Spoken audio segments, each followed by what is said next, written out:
Hello friends, refrigeration और air conditioning के field में किसी मशीन का काम सीखने के लिए सबसे इंपॉर्टेंट होता है उस मशीन की रेफ्रिजरेशन साइकिल। जैसा कि हम ये देख रहे हैं कि ये एक विंडो एयर कंडीशनर है और ये इस वक्त चल रहा है, तो इसके रनिंग कंडीशन में इसकी साइकिल को समझते हैं। मेरा नाम है इस्माइल खान और आज के इस वीडियो को बहुत ध्यान से समझिएगा। सबसे पहले हम ये देखते हैं कि किसी भी रेफ्रिजरेशन साइकिल में दो तरह की साइकिल होती है।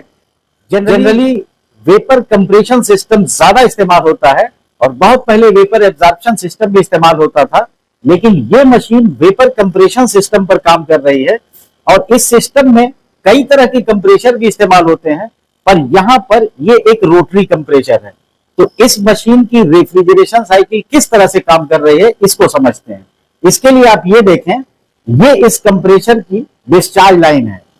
जैसा कि हम जानते हैं किसी भी कंप्रेशर में एक डिस्चार्ज लाइन होती है और एक सक्शन लाइन होती है। रेसिप्रोकेटिंग कंप्रेशर में आमतौर से चार्जिंग लाइन भी होती है, पर रोटरी कंप्रेशर में सिर्फ डिस्चार्ज लाइन और सक्शन लाइन होती है। यहां ये कंप्रेशर रन कर रहा है। इस एयर कंडीशनर में R22 रेफ्रिजरेंट है और जब ये कंप्रेशर चल रहा है, इसका मतलब अपने अंदर से ये रेफ्रिजरेंट को या गैस को हाई प्रेशर हाई टेम्परेचर से कंप्रेस कर रहा है। और ये जो रेफ्रिजरेंट निकल रही है इस डिस्चार्ज लाइन से, इसको छूने पे ये बहुत गर्म है, क्योंकि हाई प्रेशर हाई टेम्परेचर की वेपर रेफ्रिजरेंट यहां से निकल रही है और ये रेफ्रिजरेंट इसकी डिस्चार्ज लाइन से इस जगह आ रही है।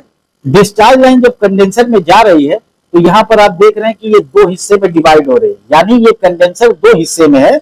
आधे हिस्से में ये पाइप जा रही है और आधे हिस्से में ये पाइप, यानी दो तरह से हाई प्रेशर हाई टेम्परेचर की लिक्विड यहां पर इन कर रही है। जब रेफ्रिजरेंट यहां से हाई प्रेशर हाई टेम्परेचर की आती है तो इसका टेम्परेचर 75 डिग्री से लगभग 95 डिग्री सेंटीग्रेड के आसपास होता है।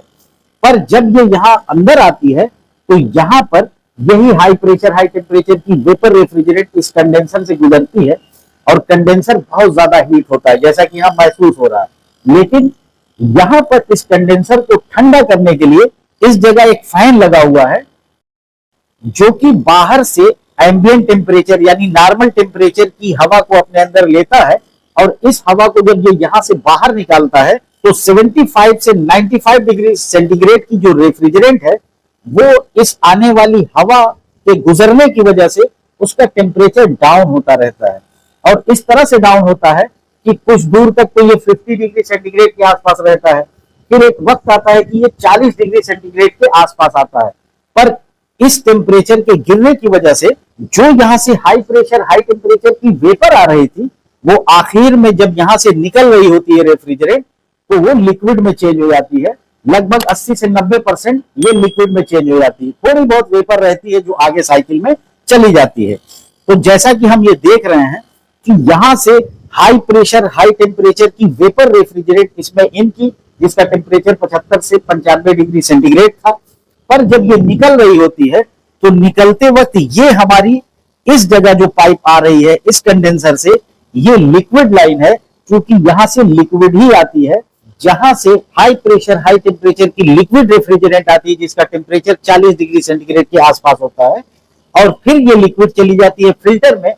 फिल्टर इस लिक्विड रेफ्रिजरेंट की गंदगी को और नमी को यानी मॉइस्चर को यहां पर रोक लेता है और फिल्टर के बाद यही रेफ्रिजरेंट कैपिलरी ट्यूब में जाती है। यहां पर 4 कैपिलरी ट्यूब दिखाई दे रही है। कैपिलरी ट्यूब में ये हाई प्रेशर हाई टेम्परेचर की लिक्विड जब इन करती है तो कैपिलरी ट्यूब से निकलते हुए ये लो प्रेशर लो टेम्परेचर की लिक्विड में चेंज हो जाती है और यहां से जब ये लिक्विड इन पाइपों में इन करती है तो इसका टेम्परेचर 4.4 डिग्री सेंटीग्रेड होता है और ये 4 तरफ से इसमें इन कर रही है। इसका मतलब इस कूलिंग कॉइल में इस लिक्विड के इन होने के 4 रास्ते हैं, 2 यहां दिखाई दे रहा और 2 इस जगह दिखाई दे रहा। जब इन चारों रास्तों से लिक्विड इन करती है तो यहां 4.4 डिग्री सेंटीग्रेड की लिक्विड रेफ्रिजरेंट इन करती है, जिससे कॉइल हाईली चिल्ड होता है। रूम के अंदर की जो गर्म हवा है इस कॉइल से जब गुजर रही होती है तो लिक्विड रेफ्रिजरेंट की ठंडक को अपने अंदर एब्जॉर्ब करती है और हवा तो ठंडी हो जाती है जो रूम में आ जाती है, इस जगह से निकलने वाली हवा का टेम्परेचर 52 फ़ारेनहाइट से 58 फ़ारेनहाइट तक होता है, और जिससे इस रूम का टेम्परेचर 72 टू 78 डिग्री फ़ारेनहाइट के आसपास होता है। हवाओं की गर्मी को जब लिक्विड रेफ्रिजरेंट इस कॉइल में अपने अंदर एब्जॉर्ब करती है तो वो लो प्रेशर लो टेम्परेचर की वेपर में कन्वर्ट हो जाती है, और यही वेपर आप देख रहे हैं कि ये दो जगह से इधर आ रही और दो जगह से यहां आ रही। ये इसकी सक्शन लाइन है जिसमें लो प्रेशर लो टेम्परेचर की वेपर रेफ्रिजरेंट आ गई, और यही वेपर रेफ्रिजरेंट यहां से इस जगह आ रही है, और इस पाइप पर आप स्वेटिंग जो देख रहे हैं ये बता रहा है कि ये एसी बिल्कुल परफेक्टली वर्क कर रहा है। इसी तरह से ये सक्शन लाइन में आप देख रहे हैं कि यहां इसके लिए चार्जिंग लाइन बनाई जाती है। मैंने पहले कहा था कि रोटरी कंप्रेशर में चार्जिंग लाइन नहीं होती है, तो इस तरह का सिस्टम यहां बनाया जाता है। फिर ये हमारी जो सक्शन लाइन है इस जगह आ रही है, ये जुड़ी हुई है एक एक्यूमुलेटर से। एक्यूमुलेटर का काम ये होता है कि अगर कभी अंदर बहुत ज्यादा कूलिंग हो गई होगी, यानी जो लो प्रेशर लो टेम्परेचर की लिक्विड है वो पूरी तरह से वेपर में ना बदले, तो कुछ लिक्विड भी आ जाती है जिसका कंप्रेशर में जाना डेंजरस होता है।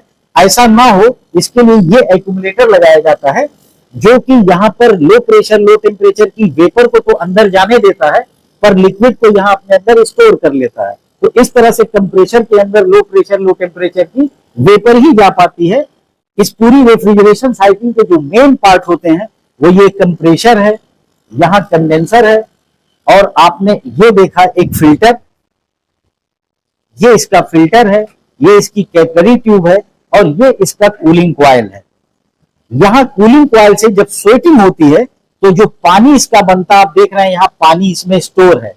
इस पानी का इस एयर कंडीशनर में काम ये होता है कि एसी थोड़ा सा झुका के रखी जाती है, जिससे पानी ये बैक साइड में आता है, और इस कंडेंसर को इससे फायदा होता है ताकि इसकी हीट और आसानी से बाहर निकल सके। किसी विंडो एसी की रेफ्रिजरेशन साइकिल आपको समझ में आई होगी, क्योंकि ये एयर कंडीशनर इस वक्त रन कर रहा है और हमने रनिंग कंडीशन में इसकी साइकिल को आपको समझाया। उम्मीद है ये वीडियो बहुत पसंद आया होगा। चैनल अभी तक सब्सक्राइब ना किया हो तो जरूर कर लें, और ऑल नोटिफिकेशन बेल को भी प्रेस कर लें, जिससे मेरी आने वाली सभी नॉलेजेबल वीडियो सबसे पहले आप तक पहुंचे। Thanks for watching.